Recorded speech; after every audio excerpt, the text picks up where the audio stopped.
Well, thank you, Grevy. A special thanks to Grevy.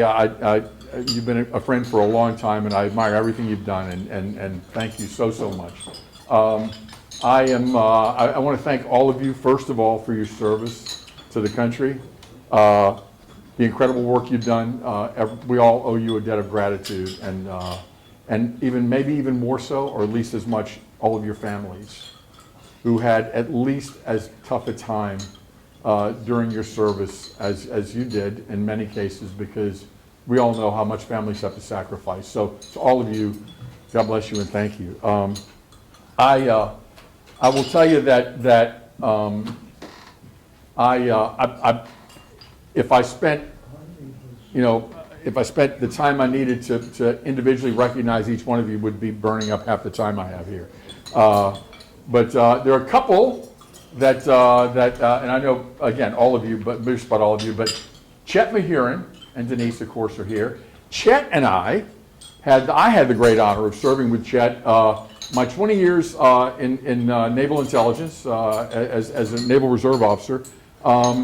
We worked together many of those years. 7 years. 7 years as credentialed, which I'll talk about briefly in a little bit, as credentialed NCIS agents, in which we augmented the civilian agents, and we did everything from foreign counterintelligence to criminal investigations, etc.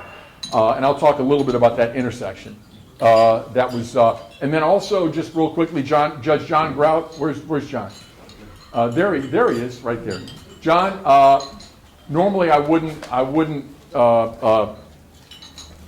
light you up like this, but I've had the pleasure of knowing John for so many years. You know that. I know. But John and I knew each other for many years, but we got to be even closer, I guess, when John was on the team of volunteers at the National World War II Museum, in which we spent a decade fully restoring the PT-305, which brought us together, kept us covered in grease and slag and splinters and whatever, and we loved every minute of it. And people would ask me, what do you do on those weekends when you're working on the 305? I said, we talk dirty and we injure ourselves. And so we did a lot of that. So it was really wonderful. But thank all of you. I'm going to speak a little bit about three. And just tell people what your name was on the team. Big Hammer. That's because I enjoyed swinging sledgehammers. It was kind of a thing. I probably didn't do it accurately, but did it pretty hard. But in any case, so what I'm going to talk about three things today. I'll mention those in a moment. Thanks to Butler Snow for giving me the green light to go out and do these things to communicate with people that we serve out there. Nothing I say is for attribution. Everything I say is and I'm not likely to give any real opinions, because this is going to be. I'm very apolitical, and what I'm going to talk about is kind of from a U.S. law, from a very objective standpoint. And I think for me, the world I've always lived in as a prosecutor, I spent 35 years as a prosecutor total, is a very apolitical world, and it should be. And so with that, I'm not going to comment on anything, but I'll reference whatever I think is appropriate. And nothing I say here, depending on what I might throw out there, is for attribution. That said, what I want to do is want to talk about, and maybe I hope it's kind of relevant in terms of time, when and how U.S. troops can be deployed domestically in the U.S. within the Constitution and laws of the United States. There's so much misinformation and disinformation out there about when and how U.S. troops can be deployed in the country. And it hasn't been done a whole lot, but the circumstances are actually pretty narrow, and they're actually pretty different. I also am going to talk a little bit about, Grevy talked about this, the importance of the military and the military and also civilian enforcement being non-political.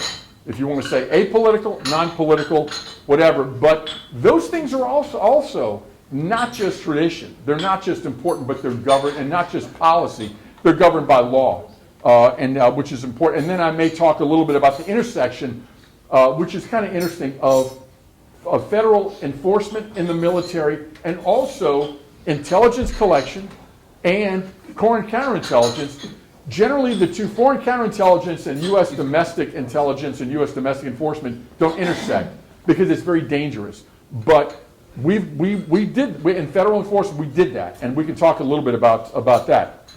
So first of all, when and under what circumstances can U.S. troops be deployed? We've seen it. We've seen it recently. We've seen it over the years. First, people use a term that is not even, it's almost, I don't want to say it's not a real term, but a term known as martial law. And people misapply that term so gravely. And most people really don't know what they're talking about. Most people have the idea that the deployment of troops which take over enforcement duties, et cetera, is martial law. It is not. Martial law is an extraordinarily broad concept. First of all, it's not provided for under any U.S. laws, the Constitution. There is no established, recognized definition. Neither the courts, not even the federal courts or Congress have very clearly stated whether the federal government has power to declare martial law or whether the president could unilaterally declare that. And we'll talk about it momentarily. It is a totally separate animal that really doesn't really have a place, I think, in the U.S. So it begs the question: okay, when can U.S. troops be deployed legally under U.S. law? First of all, let's start with what's prohibited. We're all military. We know what everybody knows, or at least the term, the Posse Comitatus Act. The Posse Comitatus Act actually goes back to 1878. It was enacted right after the Civil War, and really right at the end of the Reconstruction period. And it was considered a constitutional safeguard that was necessary against U.S. forces being used by either of, I don't want to say sides, but either faction during the Reconstruction period, because things were notwithstanding the war having been over since 1865, in the South got pretty tense.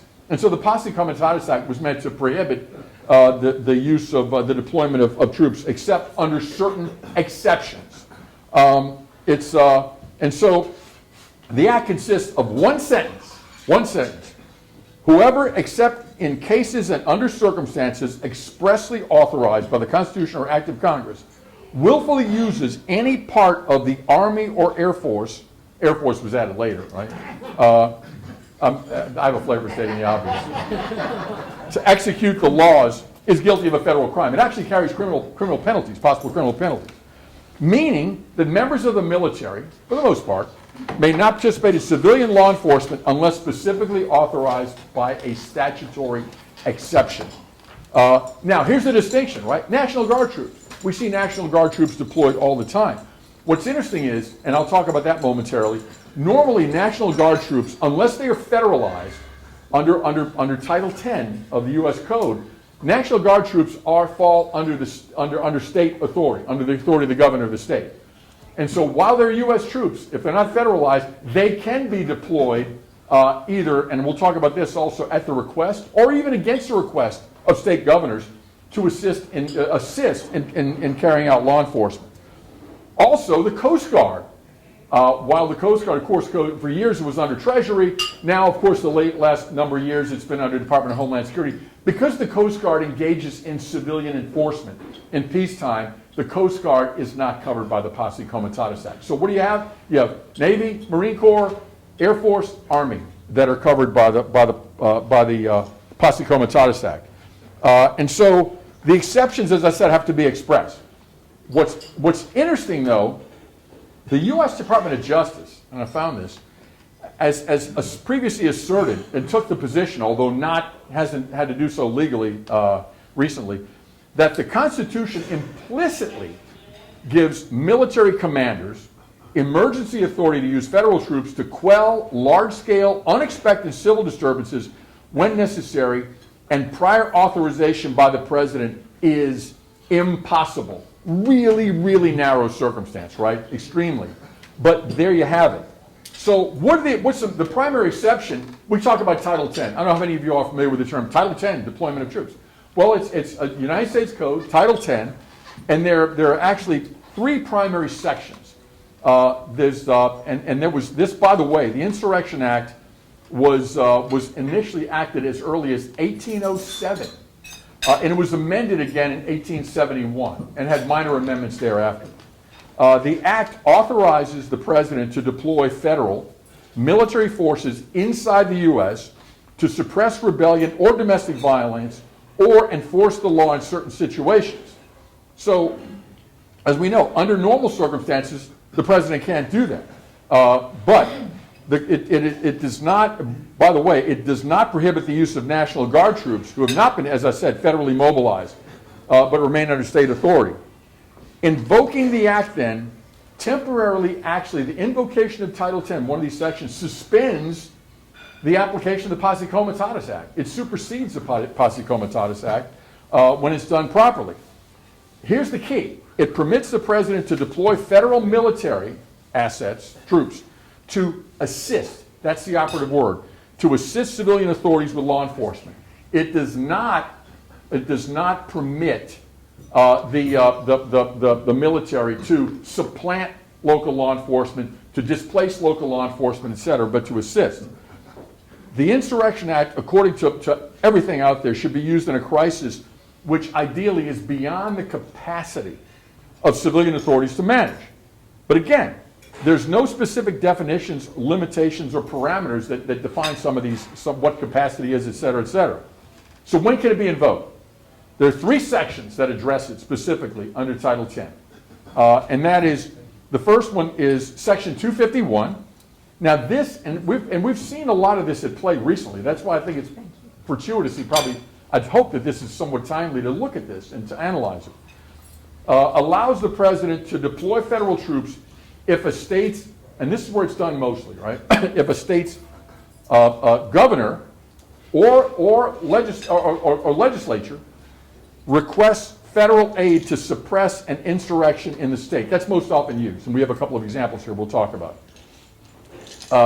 This section requires either consent by or request of state governor for all intents and purposes. Section 252 allows the president to deploy troops without a request from a state governor or legislature, and even in certain cases against the wishes of a state governor or legislature. It permits deployment to, quote, enforce the laws of the United States or suppress rebellion whenever unlawful obstructions make it impracticable to enforce the federal law by ordinary proceedings. And that's the invocation of 252. Section 253 has 2 parts, and really one primary part.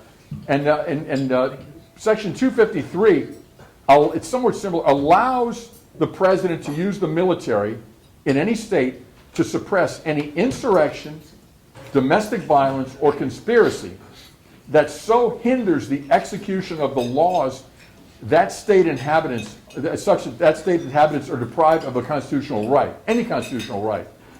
And in this case, where state authorities are unable or unwilling to protect those rights. So, for instance, I guess, if you remember, Eisenhower and Kennedy both used this provision to deploy federal troops to enforce desegregation of schools in the South after the Supreme Court Brown against Board of Education. The second part. Here's what the second part. The second part permits the president to deploy troops to suppress any insurrection, domestic violence, unlawful conspiracy in a state that opposes or obstructs the execution of laws of the United States. Again, very, very broad. Here's what, again, I think is very relevant and it's worth consideration. And that is, there is nothing in the text of the Insurrection Act that defines insurrection. Again, we know what it means broadly, right? But it legally defines insurrection for the purpose of invocation of the act. Insurrection, rebellion, or domestic violence as prerequisites. The Supreme Court now, in Martin against Mott, which was an 1827 case, determined that question is for the president alone to determine. But as with everything in law, right, there's some exceptions there. There's some exceptions to the rule the courts can't review a presidential decision. The Supreme Court has suggested, in 1932, Sterling against Constantine, that the courts may step in if there is bad faith, where the deployment exceeds the range of honest judgment, mistake, or is manifestly illegal. We'll figure out what that is. Okay, that's got to go on a case-by-case basis, right? Sterling against Constantine also held that the courts may still review unlawfulness of the military actions after they're deployed, and this makes sense, as when deployed, they are not free to violate other laws or unnecessarily infringe on constitutional rights, due process, etc., of citizens. So, but the point, one of the points I'm making here is the Insurrection Act is really, even though there's some not, defined terms in here, the Insurrection Act is not the same as martial law. It's a different animal. I mean, I was U.S. attorney before, during, and after Katrina, and I remember having members of the press corps, God bless them, come to me and say, well, tell us about martial law having been declared. I'm like, martial law has not been declared. Well, but there are troops here. Well, yeah, there are troops here. Airborne troops were assigned here, were sent here by the president. First of all, at the request of the governor, but secondly, they weren't really Title X. They weren't primarily used for law enforcement. They were deployed under a different provision under the Stafford Act. The Stafford Act is when you see troops, even federal troops. Always see around before, during, and after storms and disasters. Right? You see National Guard out there, but the regular military, Army, Navy, Marines, Air Force, may be used to respond to natural disasters, public health crises, etc., without waiving the restrictions of the Toxic Comitatus Act. So not even invoking Title X. So Title X, again, Title X invocation is presidential, and it can be done with or without gubernatorial or state authorization or request, and it's done to make sure to assist local authorities in enforcing federal and state laws where there is either an insurrection or domestic violence, etc., that is determined the state can't actively handle. It's been just interesting to me. It's been used in the past, actually more than I thought it was. George Washington and John Adams both deployed federal troops in response to early rebellions against federal authority. I think the Whiskey Rebellion is one, right? President Lincoln invoked it at the start of the Civil War. President Grant used it to crush the first emergence of the KKK during Reconstruction. Andrew Jackson, Rutherford Hayes, and Grover Cleveland, pretty spread out, right? All deployed troops under the Insurrection Act, in a couple of cases to intervene in labor disputes that have become violent. And Eisenhower, Kennedy, and Johnson deployed troops during civil rights movements to enforce federal court orders in desegregating schools. Finally, the most recent that we all remember pretty vividly is in 1992, after the Rodney King trial in Los Angeles in the Central District of California. The governor of California in that case requested military aid from President Bush during those riots, and of course that was provided. That's why you saw federal troops during that. They were also deployed against states' wishes by President Johnson in 1965 to protect civil rights actors marching in Selma, Alabama.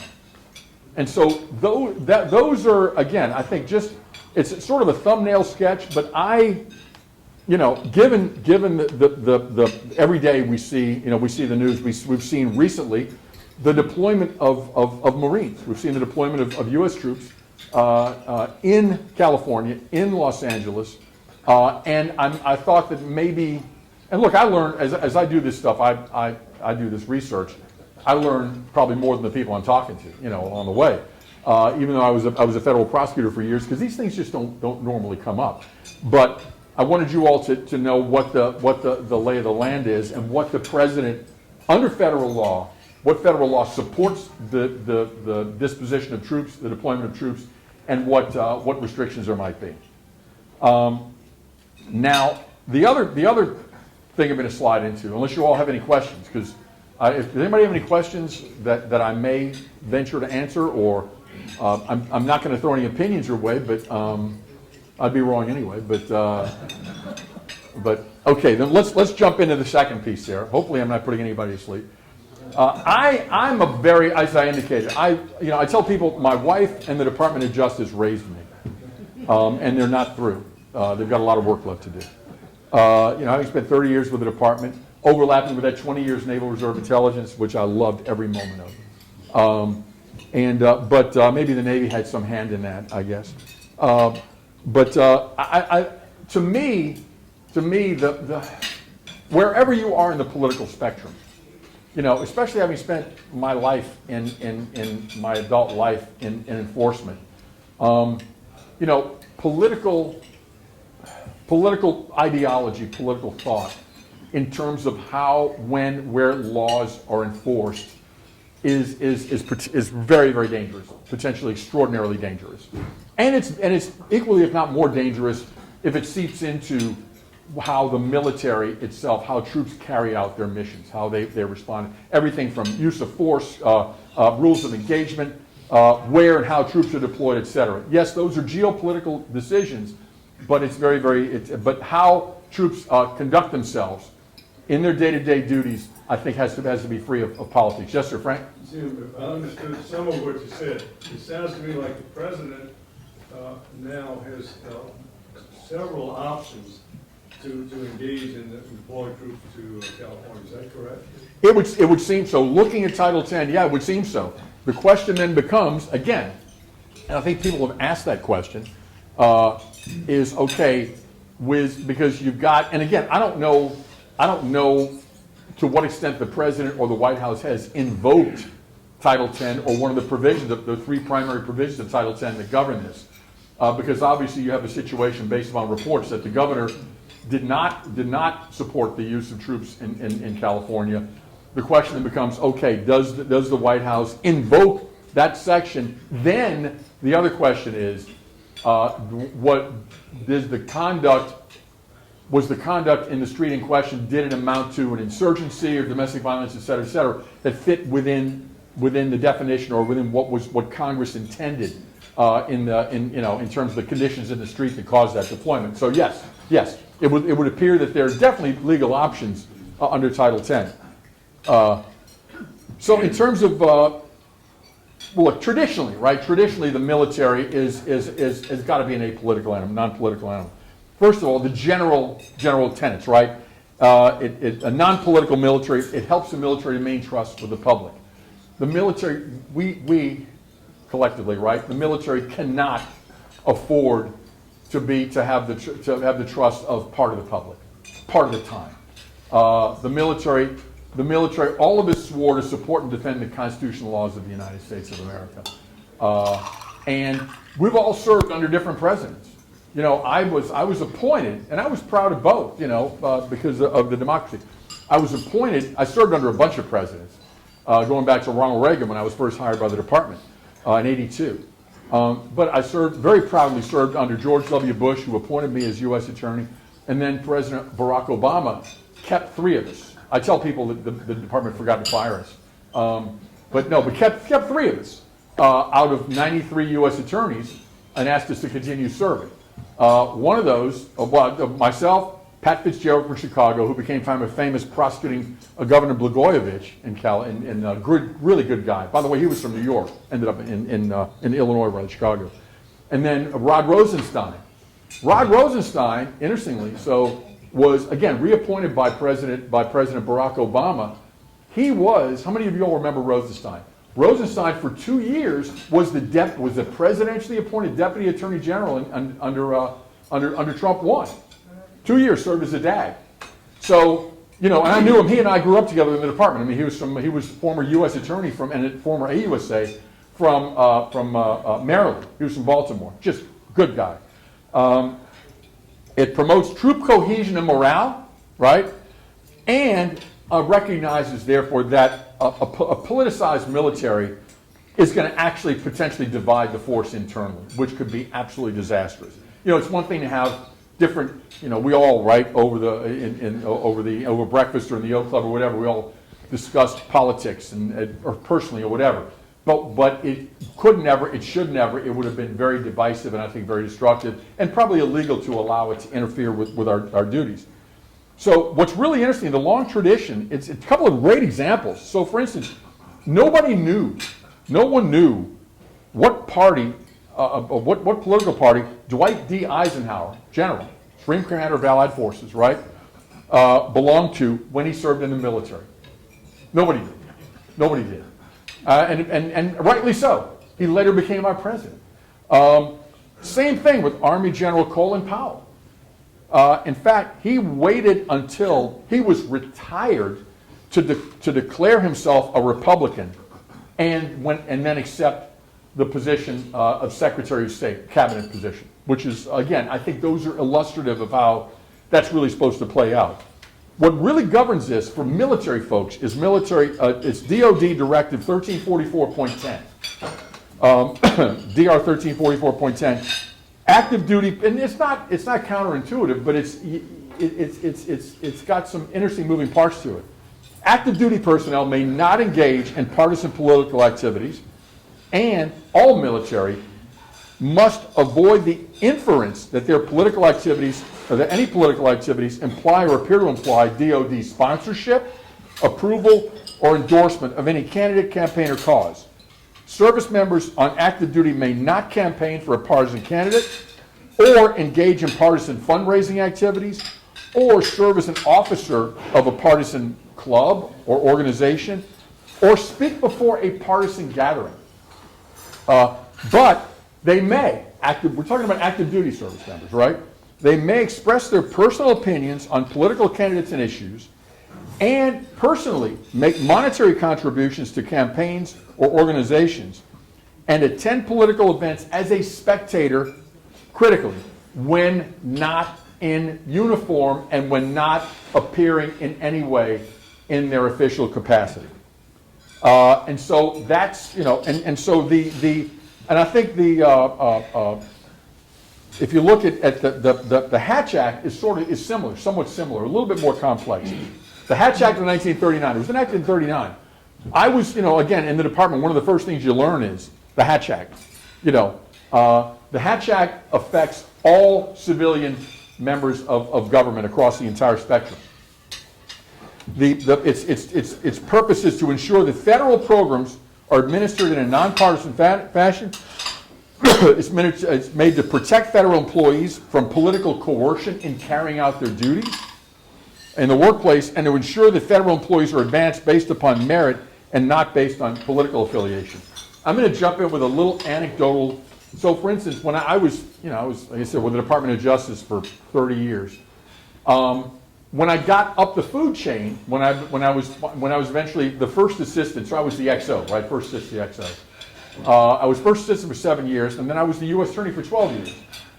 What happens is the phone rings sometimes, and or else your secretary picks it up and says, "Yeah, Jim, I've got Senator or Congressman so and so, on the phone from God knows where." And it's not necessarily here; it's all all over. If we did this right, we were required to consult first, notify first the Department of Justice, Office of Legislative Affairs, at the highest levels, that we were being contacted by a member of Congress. Then we were certainly allowed, permitted, as a matter of courtesy and comedy, to speak with them. I'll tell you, I've been very lucky. God takes care of idiots and kids, and I'm right there. I've been very fortunate because I never had a call from a congressman or senator anywhere, certainly not in Louisiana, and certainly not from anywhere. And I had a bunch that asked me to do or refrain from doing, omit doing anything that was part of my job, that was anything inappropriate. There were times, like, usually it was, hey, I've got a constituent who's got a son who wants a job there. Can you give him an interview? That sort of thing. But if you remember, there have been a couple of situations in the press a number of years ago where it became evident that certain senators had contacted U.S. attorneys about enforcement issues. Why aren't you enforcing X, Y, Z or whatever more aggressively? Those questions can be asked, but they have to be asked of the department in the right setting. And so, so for civilians, though, there's two groups under the Hatch Act. There's A is a more restrictive group. Those are appointed by the president, confirmed by the Senate. That's what I was when I was U.S. attorney. Also, individuals serving. How many of you all are prior federal employees? Okay. Well, you know what SES, right? Non-career senior executive service positions and career SES members, also members of the Contract Appeals Board, and then finally any and all employees of the National Security Agency, the NSA, DIA, Defense Intelligence Agency, and the National Geospatial Intelligence Agency. Those are carved out, right? So those are the more restrictive groups. Those are expressly prohibited from participating in any political activity. They can't engage in political activities as the DOD rule we talked about. However, they got to be careful. They can express their personal opinions, make contributions to a campaign, or attend but not participate in activities. But again, not in their official capacity, and if necessary, with disclaimers. Okay? The more lenient group is what this is called, right? Are all other employees, federal employees, including Schedule C political appointees. On their own time, they may volunteer with a political campaign or organization on their own time. That is, organizing political rallies and meetings, or making phone calls, or serving as a delegate to a convention, and working for a political party to get out the vote on election day, etc. Federal employees cannot solicit or receive political contributions. And what's most important is, right, no federal employee can participate under any circumstances in any political activities on government time or by using any government equipment. That includes your computer, that includes your telephone, because I had a government-issued telephone for, et cetera. You have to be very, very careful that anything you do is parsed out very, very carefully, and there's no connection to your government service whatsoever. Social media. How do you police that? Jesus, right? It's social. Everybody lives on social media. I'm sure there are violations every 5 seconds, right? But that said, and the rule is a good one. An employee may not send or forward even political emails or post political messages to any Facebook account or engage in any political tweeting on government time or equipment, or while in a federal building or reservation facility, even when off duty, and if the employee is using a smartphone, tablet, or computer. And any communication done by an employee in this regard must clearly indicate they're not speaking in an official capacity, and any posting must clearly and prominently state that the views expressed by those are of the individual only, which I did at the outset here, even though I'm not a government employee, of the individual only and not of the department with whom they work, defense, justice, et cetera, et cetera. And so that is, I think, just, again, a thumbnail sketch of, we're in a highly charged political environment. We have been for a long time, It's not new to this administration. It increases, and I think it's increased, and the intensity is increased with the increase in communications, right? In social media. Social media has exponentially exploded our ability, our willingness, our inclination as people to share and use those things as political weapons, use those things as political, conduits of information, etc. So those are the things I think that are making it more highly charged. I think the more we understand about these things, probably the better, because what's going to happen is we're not going to get, and I say this, I probably shouldn't, but a free press is everything, right? But it's hard to get accurate, complete information from the press. And the problem is now most of your press out there is spinning stuff anyway. It's really hard to get neutral, completely objective press. So the more we're going to understand this, the better. Real quickly, in fact, I think I'm probably getting close. I probably shouldn't even get into the last part. I know, Frank, you had a question before, but any other questions about the Hatch Act? We live with the Hatch Act. I'll tell you this right now. I had people who worked for me who, would come to me as U.S. attorney, and when I was first assistant and also U.S. attorney, and say, look, I'd like to put a sign, a campaign sign or a candidate sign, right? Jim Letten for whatever, dog catcher, whatever, in my front lawn. And my response would be, you could probably do that, but if you want my take on this, don't. And the reason especially for us is, look, you can, what you can do and what you should do are sometimes two different animals.